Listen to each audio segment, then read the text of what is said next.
is the year 2020 gonna bring to the movement?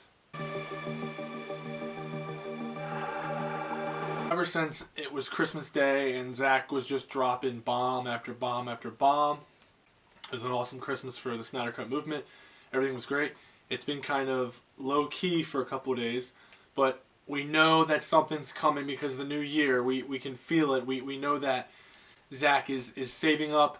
You know, his last photo was talking about being reborn, drinking from the chalice, so now it's like, where are we going from here? Now, what I can tell you is I am 99.9% sure that the Snyder Cut is coming in 2020. But speaking of the Snyder Cut, what else do we want to do once we get that movie? What else? What is this movement gonna do after we get the Snyder Cut? Well, what we've talked about before is bringing Zack back to finish his movie. It would not be that big of a deal in my eyes for Warner Brothers. He can have his own universe. He can do his Man of Steel, BVS, Justice League, the Snyder Cut. Then he can do Justice League 2 and 3, and then you can move on with Zack. And if you want to, his characters. That simple. Batman was going to die anyway, so Ben Affleck is done as Batman once he dies, obviously, so you're good on that front. If you want to recast a new Superman, go ahead. You can continue to do Wonder Woman, Aquaman, Flash, all that stuff. That's fine. No big deal. Give us what we want. We can move on. But to go off of the Snyderverse, we also want to see David Ayer's version of true vision of Suicide Squad, which we never saw. And again, Ayer's came out right away and was like, oh, this is my movie. And now he's like, no, it wasn't. They messed with it. There was a lot more Joker. So I want to see more Joker. But the big thing is the ending, which was supposed to have Steppenwolf in it. And a lot of people thought that was just, you know, very early on in the process.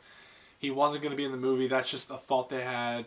Drew up some images. Nothing. Like that. They didn't film that. It seems like, according to David Ayer's, that this process actually, like, they probably did film something with this, because he put out the other day something about how the mother box was controlling Enchantress, something along those lines. And he said that they took it out pretty late in the game, which, it's like, what was Warner Brothers thinking? They had, these directors and Zack Snyder, they have a plan. They were fitting this all together, and you had to ruin it. I don't, it's like, when you really look at it, it's like they're really trying to get away. They were trying to get away from this dark tone to copy Marvel, and I think that's the issue at hand, is they were trying to get away with that. And hey, no offense, you know, Shazam was an okay movie, but you got your, Shazam was your Marvel kid-friendly movie, and look how much money it made. It didn't make that much money. Okay, and the reason being is because I feel like people are coming to DC for that more mature, that rated R content, that darker stuff, right? Marvel's got the more kid-friendly, PG-13, PG, whatever. That's their gig. Good for them. Their kids are going to Marvel for that. Kids are going to see Marvel movies. End of story.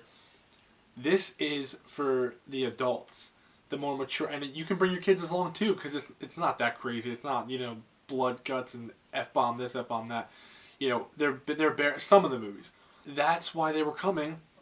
Then they get a Shazam, they get a Marvel type movie with Shazam, and they really didn't come out that much, because I mean, that's just one of my theories on it.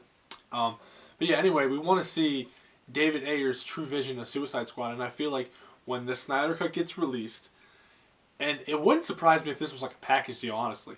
I mean, that would just be humongous. It was like, you guys are getting the Snyder Cut, you're getting the Ayer cut of Suicide Squad, and you're getting Zack back to finish his arc. That would just be like, you want to talk about breaking the internet, that would just explode the internet. Be like, what? Or just imagine if the director's cut of Justice League, or a completely different movie, came out on the same day as the director's cut of Suicide Squad.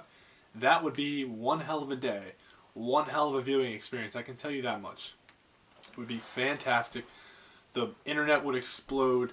It would be great. And I'm hoping that when we get Zack back, we get Snyder's vision, we can fight for the Ayer cut. And we can fight now. And I've been fighting for the Ayer cut, just not like I've been fighting for the Snyder cut. Not even close. But yeah, I mean, not much news on the DCEU front except that. So I just want to talk about that. 2020 is right around the corner. Very exciting. especially for DC fans. Big things are coming. Big things are happening. I can't wait. It's going to be a good year. So anyway, thanks for watching the video. And please subscribe because it helps me, and in return, I can help you. And as always, every Monday, Wednesday, Friday, new content's coming to you from Subjective Reviews. And thank you for watching.